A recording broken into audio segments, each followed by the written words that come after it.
അമ്മ മനസ്സിൻ്റെ പുതിയൊരു എപ്പിസോഡിലേക്ക് എല്ലാവർക്കും സ്വാഗതം. ചാനൽ ആദ്യമായി കാണുന്നവരാണെങ്കിൽ സബ്സ്ക്രൈബ് ചെയ്ത് കാണണേ. ഇന്നത്തെ എപ്പിസോഡിൽ മലരിൻ്റെ സ്കൂളിലേക്ക് വരികയാണ് മഹേന്ദ്രൻ സാറും ചന്ദ്രികയും സിദ്ധുവും. കാറിൽ നിന്നിറങ്ങിയിട്ട് മഹേന്ദ്രൻ സാറ് ചന്ദ്രികയോട് പറയുകയാണ്, ചന്ദ്രികയെ നീ ഒന്നുകൊണ്ടും വിഷമിക്കണ്ട. ഇവിടുത്തെ പ്രിൻസിപ്പാള് എൻ്റെ സുഹൃത്താണ്. ഞാൻ അയാളോട് പറഞ്ഞ് ഇന്ന് തന്നെ അവൻ്റെ പണി കളയും. ശരി സർ. 3 പേരും സ്കൂളിലേക്ക് പോകുന്നത് മഹേഷ് കണ്ടു. അവൻ അവർ കാണാതിരിക്കാൻ ഒരു സൈഡിൽ മറഞ്ഞു നിന്നു. മഹേഷ് അപ്പോൾ മനസ്സിലോർത്തു, മഹേന്ദ്രൻ സാറും ചന്ദ്രികയും സിദ്ധുവും 3 പേരും എന്തിനായിരിക്കും സ്കൂളിൽ വന്നത്? അവർ നേരെ ഒരു സ്റ്റാഫിൻ്റെ അടുത്തേക്ക് വന്നു. എന്നിട്ട് മഹേന്ദ്രൻ സാർ ചോദിച്ചു, എക്സ്ക്യൂസ് മീ, ഇവിടെ പ്രിൻസിപ്പലിനെ ഒന്ന് കാണണമായിരുന്നു. മഹേന്ദ്രൻ വന്നു എന്ന് പറയുമോ? ഓക്കെ സാർ, കുറച്ച് വെയിറ്റ് ചെയ്യണേ. ഓക്കെ. പിന്നീട് കാണിക്കുന്നത് മനീഷ് ആവശ്യപ്പെട്ട പ്രകാരം മേഘയും പ്രിയമോളും ഒരു ഷോപ്പിലേക്ക് വരുന്നതാണ്. മേഘ ഷോപ്പിലെത്തിയിട്ട് മനീഷിനെ കോൾ ചെയ്യുവാണ്. മനീഷ്, ഞാൻ പ്രിയമോളുമായിട്ട് ഇവിടെ എത്തിയിട്ടുണ്ട്. നീ എവിടെയാണ് ഉള്ളത്? അപ്പോൾ അങ്ങേ തലക്കിൽ നിന്ന്, ഞാനിവിടെ ഉണ്ട്, ഇപ്പോൾ വരാം. പെട്ടെന്ന് മനീഷ് അങ്ങോട്ടേക്ക് കയറി വന്നു. ഹായ് പ്രിയ. അവളും മനീഷിനെ വിഷ് ചെയ്തു. ഹായ്. അവൻ കൊണ്ടുവന്ന പാക്കിൽ നിന്നും ഒരു ചോക്ലേറ്റ് എടുത്ത് അവളോട് പറഞ്ഞു, ഇത് നിനക്കാണ് പ്രിയ. അപ്പോൾ പ്രിയമോള് മേഘയെ നോക്കി. മേഘ, വാങ്ങിക്കോ. അപ്പോൾ അത് കേട്ടപ്പോൾ പ്രിയമോള് ചോക്ലേറ്റ് വാങ്ങിച്ചു. Thank you uncle. അത് കേട്ട് മനീഷ്, അങ്കിൾ എന്ന് എന്നെ വിളിക്കണ്ട. അപ്പോൾ വേറെ എന്താ വിളിക്കേണ്ടത്? അവൻ ചിരിച്ചുകൊണ്ട് എന്തോ പറയാൻ തുനിഞ്ഞതും പെട്ടെന്ന് മേഘ, എന്താ മനീഷ്? അവൻ പറയാൻ വന്നത് പകുതിക്ക് നിർത്തി. ശേഷം ചിരിച്ചുകൊണ്ട്, നീ എൻ്റെ പേര് വിളിച്ചോളൂ. അപ്പോൾ പ്രിയ ചോദിച്ചു, നിങ്ങൾ വലിയ ആളല്ലേ, നിങ്ങളെ ഞാനെങ്ങനെയാണ് പേരെടുത്ത് വിളിക്കുന്നത്? എൻ്റെ പേര് മനീഷ് എന്നല്ലേ, അങ്ങനെ വിളിച്ചോളൂ. ഇല്ല, ഞാൻ നിങ്ങളെ അങ്കിൾ എന്ന് വിളിച്ചോളാം. വേണ്ട, നീ എന്നെ അങ്കിൾ എന്ന് വിളിക്കേണ്ട.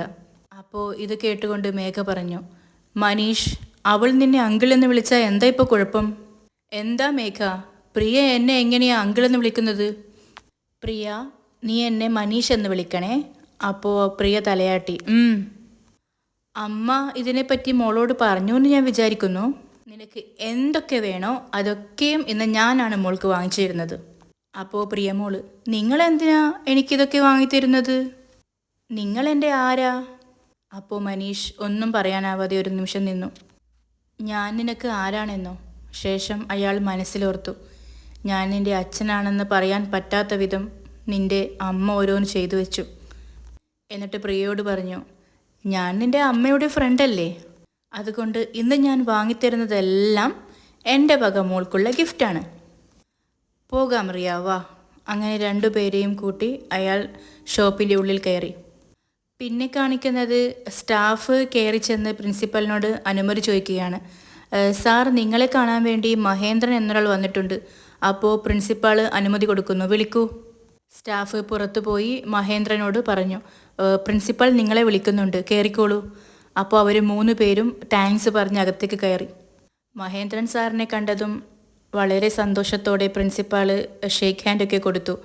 ഹായ് മഹേന്ദ്ര, എത്ര വർഷമായി നിന്നെ കണ്ടിട്ട്, വരൂ കയറൂ. നീ ഇങ്ങോട്ട് വന്നല്ലോ, വളരെ സന്തോഷമുണ്ട്, എല്ലാവരും ഇരിക്കൂ. മഹേന്ദ്ര, നീ സുഖമായിരിക്കുന്നോ? ഞാൻ നന്നായിരിക്കുന്നു. നിങ്ങളെങ്ങനെ ഇരിക്കുന്നു? നല്ല സുഖമായിരിക്കുന്നു. പിന്നെ നിൻ്റെ ബിസിനസ്സൊക്കെ എങ്ങനെ പോകുന്നു? അതൊക്കെ നന്നായി പോകുന്നുടാ. പിന്നീട് പ്രിൻസിപ്പലിന് സിദ്ധാർത്ഥിനെ പരിചയപ്പെടുത്തി കൊടുക്കുന്നു. നിനക്ക് സിദ്ധാർത്ഥിനെ അറിയാമല്ലോ അല്ലേ? സിദ്ധു പ്രിൻസിപ്പലിന് വിഷ് ചെയ്തു. Hello sir. പിന്നീട് മഹേന്ദ്രൻ സാറ് ചന്ദ്രികയെ പരിചയപ്പെടുത്തി കൊടുത്തു. ഇത് ചന്ദ്രിക, എൻ്റെ മകൾ എന്ന് പറഞ്ഞതും ചന്ദ്രിക ഒന്നും ഞെട്ടിപ്പോയി.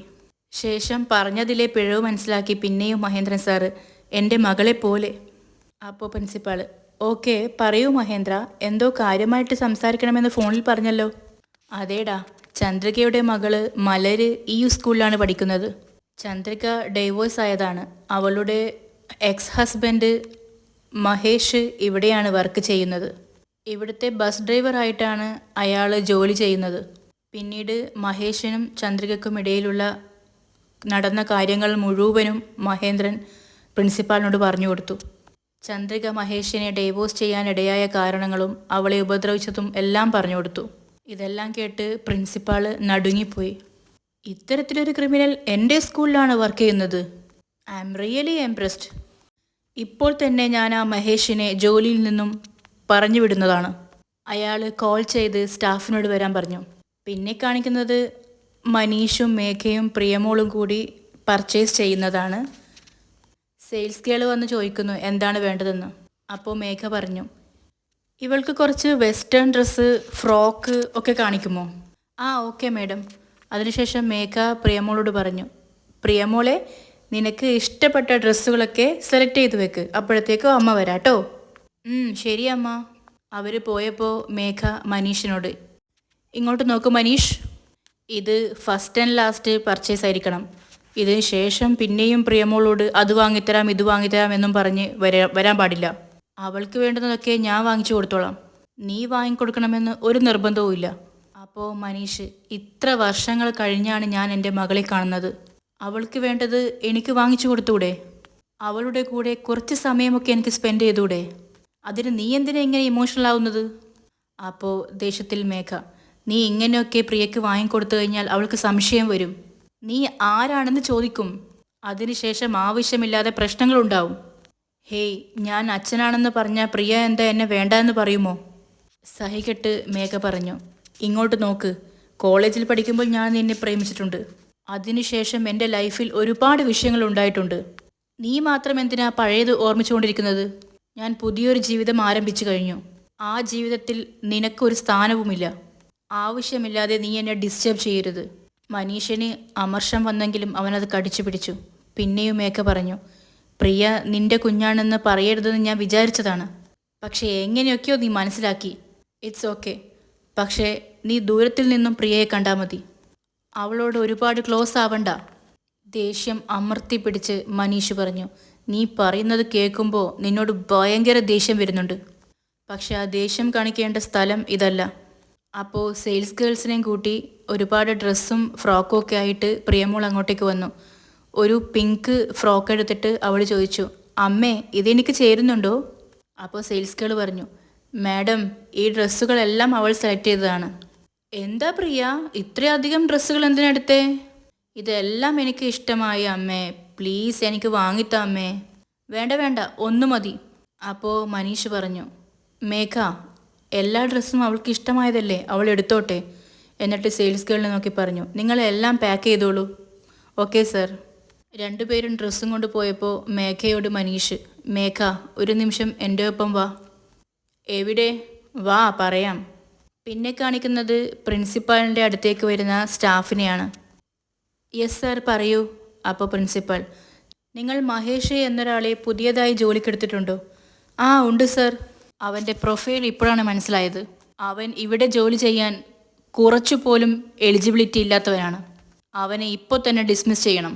അവനിക്ക് എന്തൊക്കെ സെറ്റിൽമെൻറ്റ് കൊടുക്കാനുണ്ടോ അത് മുഴുവനും കൊടുത്ത് അവനെ ഇപ്പോൾ തന്നെ ഡിസ്മിസ് ചെയ്യണം. ഓക്കെ സാർ എന്ന് പറഞ്ഞ് സ്റ്റാഫ് പോയി. അതിനുശേഷം പ്രിൻസിപ്പാൾ മഹേന്ദ്രനോട് പറഞ്ഞു, ഡോൺ വെറി മഹേന്ദ്ര, ഇനി ഒരിക്കലും മഹേഷ് മലരിനെ ഡിസ്റ്റർബ് ചെയ്യില്ല.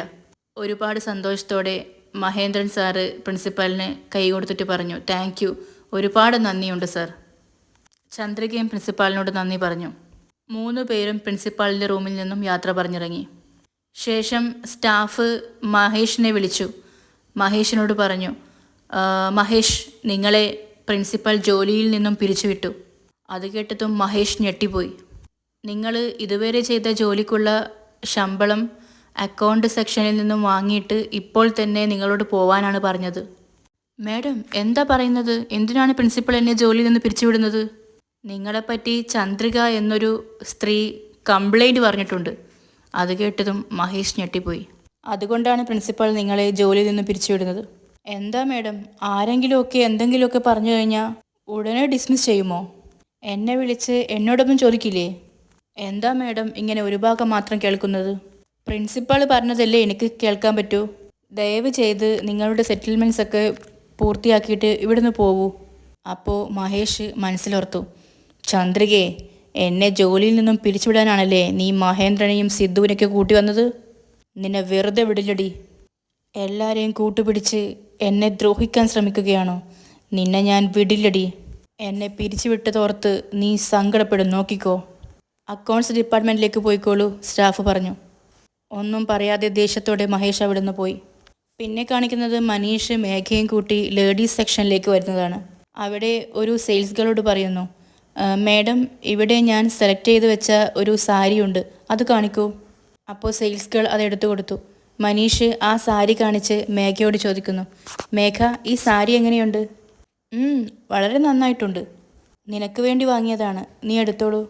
ഹേയ്, എനിക്ക് വേണ്ട. എന്താ മേഘ, ഞാൻ വാങ്ങിച്ചു തന്നാൽ വാങ്ങില്ലേ? മനീഷ്, ഇങ്ങോട്ട് നോക്ക്, നിന്നോട് ഞാൻ മര്യാദയ്ക്ക് പറഞ്ഞതാണ്. എന്നോട് പഴയ മനീഷിനെ പോലെ പെരുമാറാൻ പാടില്ലെന്ന്. നീ എൻ്റെ കമ്പനിയിൽ ജോലി ചെയ്യുന്ന ഒരു എംപ്ലോയി മാത്രമാണ്. ഞാൻ നിൻ്റെ ബോസും, അത്ര മതി. ആ ഡിസ്റ്റൻസ് നീ മെയിൻറ്റെയിൻ ചെയ്, ഞാനും മെയിൻറ്റെയിൻ ചെയ്തോളാം. ഈ ഡ്രസ്സ് വാങ്ങിത്തരലും ഗിഫ്റ്റ് വാങ്ങിത്തരലും ഒക്കെ പ്രിയക്ക് മാത്രം മതി. ഇന്നാ പിടിക്ക് എന്നും പറഞ്ഞ് സാരി അവൻ്റെ കയ്യിൽ കൊടുത്ത് അവൾ അവിടെ നിന്ന് നടന്നുപോയി. അവൻ ഒരുപാട് സങ്കടത്തോടെ ആ സാരിയിൽ തന്നെ നോക്കി നിന്നു. പിന്നീട് ബിൽ പേ ചെയ്യുന്നിടത്തേക്ക് വന്നു. അവൻ മേഘയോട് പറഞ്ഞു, മേഘ, ഒരു നിമിഷം, ഇപ്പോൾ വരുന്നു. പ്രിയമോൾക്ക് നല്ല സന്തോഷമായി ഡ്രസ്സൊക്കെ കണ്ടിട്ട്. ശേഷം കയ്യിൽ നിറച്ചും ടോയ്സുമായിട്ട് മനീഷ് അങ്ങോട്ടേക്ക് വന്നു. പ്രിയമോളെ, ഇതൊക്കെ നിനക്ക് ഇഷ്ടമായോ? എനിക്ക് ഒരുപാട് ഇഷ്ടമായി. അപ്പോൾ മനീഷ് സെയിൽസ് ഗേളിനോട്, എക്സ്ക്യൂസ് മീ, ഇതും കൂടി പേ ചെയ്തോളൂ. Okay sir. അപ്പോൾ മേഘ ചോദിച്ചു, മനീഷ്, എന്തിനാ ഇത്രയധികം? അതൊന്നും സാരമില്ല, എല്ലാം പ്രിയക്ക് ഇഷ്ടമായില്ലേ, വാങ്ങിക്കൊടുക്കൂ. മേഘയ്ക്കാകട്ടെ അതൊന്നും ഇഷ്ടാവുന്നില്ല. മനീഷ് മോളെ കൊഞ്ചിച്ചുകൊണ്ടിരുന്നു. സാധനങ്ങളൊക്കെ വാങ്ങി വരുമ്പോൾ സ്റ്റെയർ കേസ് ഇറങ്ങുമ്പോൾ മനീഷ് ചോദിച്ചു, ഇതെല്ലാം നിനക്ക് ഇഷ്ടമായോ? അപ്പോൾ പ്രിയമോള്, ഇതെല്ലാം എനിക്ക് ഒത്തിരി ഇഷ്ടമായി. അപ്പോൾ മേഘ പറഞ്ഞു, മനീഷ്, ഞങ്ങൾ തിരിച്ചു പോവുകയാണ്. മേഘ, തൊട്ടപ്പുറത്ത് ഒരു റെസ്റ്റോറൻ്റ് ഉണ്ട്, അവിടെ പോകാമോ? റെസ്റ്റോറൻറ്റിലൊക്കെ വന്ന് നിൻ്റെ കൂടെ ഫുഡൊന്നും കഴിക്കാനുള്ള നേരം എനിക്കില്ല. വാ പ്രിയ, പോവാം എന്നും പറഞ്ഞ് പ്രിയമോളുടെ കൈപിടിച്ച് അവൾ പോയി. പ്രിയമോളാകട്ടെ മനീഷിനോട് ബായൊക്കെ പറഞ്ഞു. പോകുന്ന പോക്കിൽ പ്രിയമോൾ മേഘയോട് ചോദിച്ചു, അമ്മേ, അവരാരാണ്? എന്താ അമ്മേ അയാൾക്ക് എന്നോട് ഇത്രയധികം സ്നേഹം? അപ്പോൾ മേഘ പറഞ്ഞു, പ്രത്യേക ഇഷ്ടമൊന്നും അല്ല മോളെ, അവർക്ക് എന്തോ കുട്ടികളെയൊക്കെ വലിയ ഇഷ്ടമാണ്. അങ്ങനെ നിന്നെയും അയാൾക്ക് ഇഷ്ടപ്പെട്ടു, അതിനാണ് ഇതൊക്കെ വാങ്ങിത്തന്നത്. വാ. എന്നിട്ട് അവളെയും കൂട്ടിപ്പോയി. പുറകിൽ നിന്ന് ഇതെല്ലാം മനീഷും കേൾക്കുന്നുണ്ടായിരുന്നു. പിന്നെ കാണിക്കുന്നത് സ്കൂളിൻ്റെ താഴെ ഇറങ്ങി വരുന്ന മഹേന്ദ്രൻ സാറ്, ചന്ദ്രിക, സിദ്ധു ആണ്. അവർ തിരിച്ചു പോകാൻ ഒരുങ്ങുകയാണ്. മഹേന്ദ്രൻ സാർ ചന്ദ്രികയോട് ചോദിക്കുന്നു, ചന്ദ്രികയെ, നിനക്ക് സന്തോഷമായില്ലേ? ഇനി മുതൽ മഹേഷ് ഇവിടെ ജോലിക്ക് തന്നെ വരില്ല. ഇനി ഇങ്ങോട്ടേക്ക് വന്നാൽ അവന് ജോലിയും കൊടുക്കില്ല. ഒരുപാട് നന്ദി സാർ. അയാൾ എന്തോ മലരിൻ്റെ മനസ്സ് മാറ്റുമെന്ന് പേടിച്ച് ഞാൻ വല്ലാതെ ഭയപ്പെട്ടിരുന്നു. അപ്പോൾ സിദ്ധു പറഞ്ഞു, മലർ ചെറിയ കുട്ടിയല്ലേ, അവൾ കുറച്ചുകൂടി വളർന്നു കഴിഞ്ഞാൽ മഹേഷിനെക്കുറിച്ച് എല്ലാ കാര്യങ്ങളും അവൾക്കും മനസ്സിലാകും. അതിനുശേഷം അവൾ തന്നെ അയാളുടെ അടുത്തേക്ക് പോവുകയേയില്ല. ഇപ്പോൾ അവൾക്ക് എന്തറിയാം, ചെറിയ കുട്ടിയല്ലേ, ഒന്നും മനസ്സിലാവില്ല. അതാണ് മഹേഷ് നല്ലയാളാണെന്ന് വിചാരിച്ച് അയാളോട് സംസാരിക്കുന്നത്. ഇതെല്ലാം കുറച്ച് ദിവസം കൊണ്ട് എല്ലാം ശരിയാവും ചന്ദ്രികയെ. Okay sir. അപ്പോൾ മഹേന്ദ്രൻ സാറിൻ്റെ ഫോണിലേക്ക് ഒരു കോൾ വരുന്നു. മറുതലക്കലുള്ള ആൾ, ഹലോ. പറയൂ സാർ.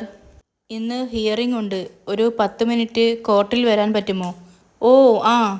പെട്ടെന്ന് വരാം സാർ, ഒരു 5 മിനിറ്റ് മതി, ഞാൻ പെട്ടെന്ന് തന്നെ കോർട്ടിലേക്ക് വരാം. Okay sir, okay. അങ്ങനെ അവർ കോൾ കട്ടാക്കി. അപ്പോൾ സിദ്ധു ചോദിച്ചു, എന്താ അങ്കിൾ? സിദ്ധു, നിങ്ങൾ രണ്ടുപേരും ഓഫീസിലേക്കല്ലേ പോകുന്നത്? അതെ. അല്ല, എനിക്ക് കാർ എടുത്തിട്ട് അഡ്വക്കേറ്റിനെ ഒന്ന് കാണാൻ പോകണമായിരുന്നു. നിങ്ങൾ രണ്ടുപേരും ക്യാബ് പിടിച്ചിട്ട് പോകുമോ? ഓക്കെ അങ്കിൾ, നിങ്ങൾ പോയിക്കോളൂ. ഓക്കെ ചന്ദ്രിക, പോവുകയാണ് എന്നും പറഞ്ഞ് മഹേന്ദ്രൻ സാറ് പോയി. അപ്പോൾ അവിടെ ചന്ദ്രികയും സിദ്ധുവും മാത്രമായി. ചന്ദ്രികയെ, വാ പോവാം. പോവാം. അവർ രണ്ടുപേരും റോഡിലേക്ക് നടക്കുന്നിടയിൽ ചന്ദ്രിക സിദ്ധുവിനോട്, സാർ, ചോദിക്കുന്നതിൽ തെറ്റൊന്നും കരുതരുത്, സാറിന് നിർബന്ധമായിട്ടും അമേരിക്കയിൽ പോകണമെന്നുണ്ടോ? അപ്പോൾ സിദ്ധു, നീ പോണ്ടാന്ന് പറഞ്ഞാൽ ഞാൻ പോവില്ല. നീ എന്നെ സ്വീകരിച്ചാൽ മാത്രമേ ഞാൻ ഇവിടെ നിന്നിട്ട് കാര്യമുള്ളൂ, അല്ലെങ്കിൽ പിന്നെ ഞാനിവിടെ നിന്നിട്ട് ഒരു കാര്യവുമില്ല. ഞാനിവിടെ നിന്നു എന്ന് വെച്ചോ, അമ്മ എന്നെ ഏതെങ്കിലും ഒരു പെണ്ണിൻ്റെ തലയിൽ കെട്ടിവെക്കും. അമ്മയെ ഹേർട്ടാക്കിയിട്ട് ഒരുപാട് നാൾ എനിക്കിവിടെ ജീവിക്കാനും പറ്റില്ല. അമേരിക്കയിൽ പോയാൽ അമ്മ എന്നെ ഡിസ്റ്റർബ് ചെയ്യില്ല. അതുകൊണ്ടാണ് ഇങ്ങനെയൊരു തീരുമാനം ഞാൻ എടുത്തത്. അപ്പോൾ ചന്ദ്രിക, നിങ്ങളൊരു തീരുമാനം എടുക്കുമ്പോൾ അത് നന്നായി ആലോചിച്ച് മാത്രമേ എടുക്കൂ എന്ന് എനിക്കറിയാം. നിങ്ങൾ പോയാലുള്ള ജീവിതം ആലോചിക്കാൻ പറ്റുന്നില്ല സർ. അവസാനം വരെയും ഞാൻ ഇങ്ങനെ തന്നെയായിരിക്കാൻ പോകുന്നുള്ളൂ. എന്നെയും വിചാരിച്ച് നിങ്ങളുടെ ജീവിതം വേസ്റ്റ് ആക്കുന്നത് ഓർക്കുമ്പോൾ എനിക്ക് വല്ലാത്തൊരു കുറ്റബോധം തോന്നുന്നു സർ. ദയവ് ചെയ്ത് നിങ്ങളുടെ അമ്മ പറഞ്ഞ ആളെ കല്യാണം കഴിക്കൂ സർ. നിങ്ങളുടെ അമ്മയുടെ മനസ്സും സന്തോഷിക്കും, നിങ്ങളുടെ ജീവിതവും നല്ലതായിരിക്കും സർ. പ്ലീസ് ചന്ദ്രിക, അങ്ങനെയൊന്നും പറയരുത്. എനിക്ക് വിവാഹം എന്നൊന്നുണ്ടെങ്കിൽ അത് നിൻ്റെ കൂടെ മാത്രമായിരിക്കും. അല്ലെങ്കിൽ ഞാൻ ഇങ്ങനെ തന്നെ ജീവിക്കും. മലരിന് ഞാൻ അവസാനം വരെ തുണയായിട്ടുണ്ടാവും. പിന്നെ കാണിക്കുന്നത് അക്കൗണ്ട് സെക്ഷനിൽ നിന്നും മഹേഷിന് കിട്ടാനുള്ള പൈസയൊക്കെ കൊടുക്കുന്നതാണ്. അതും കൊടുത്ത് അവനെ അവിടെ നിന്ന് പറഞ്ഞേക്കാണ് അവർ. അപ്പോൾ മഹേഷ് മനസ്സിൽ വിചാരിക്കുന്നു, ചന്ദ്രികെ, നീ എന്നെ ഈ ജോലിയിൽ നിന്നും പിരിച്ചു വിട്ടു അല്ലേ? നിന്നെ വെറുതെ വിടില്ലടി. അപ്പോൾ ഇവിടെ വെച്ച് ഇന്നത്തെ എപ്പിസോഡ് അവസാനിക്കുകയാണ്. അടുത്ത ഭാഗം കുറച്ച് നോക്കാം. മഹേഷ് പരിഹാസ രൂപത്തിൽ സിദ്ധുവിനോട് പറയുന്നു, എന്താ സാർ, ചന്ദ്രിക നല്ലോണം കമ്പനിയിലുണ്ടല്ലേ? ഇത് കേട്ട് സിദ്ധുവിന് അരിശം വരുന്നു. ഏയ് അങ്ങനെയല്ല, നിങ്ങളുടെ കമ്പനിയിൽ നല്ലോണം ജോലി ചെയ്യുന്നുണ്ടല്ലോ എന്ന് ചോദിച്ചതാണ്. അവന് വേദനിക്കുമ്പോൾ നീ സങ്കടപ്പെടുന്നു, നിനക്ക് വേദനിക്കുമ്പോൾ അവൻ സങ്കടപ്പെടുന്നു. എന്താടി, അവനെന്താ നിന്റെ ഭർത്താവാണോ? അപ്പോൾ ദേഷ്യത്തോടെ ചന്ദ്രിക ആക്രോശിക്കുന്നു, അതേടാ, അവൻ എൻ്റെ ഭർത്താവാണ്, അതിന് നിനക്കെന്താ? അപ്പോൾ ഇവിടെ അവസാനിക്കുകയാണ്. പുതിയ എപ്പിസോഡുമായി ഞാൻ വീണ്ടും വരുമ്പോഴേക്കും എല്ലാവർക്കും ടാറ്റ ബൈ ബൈ.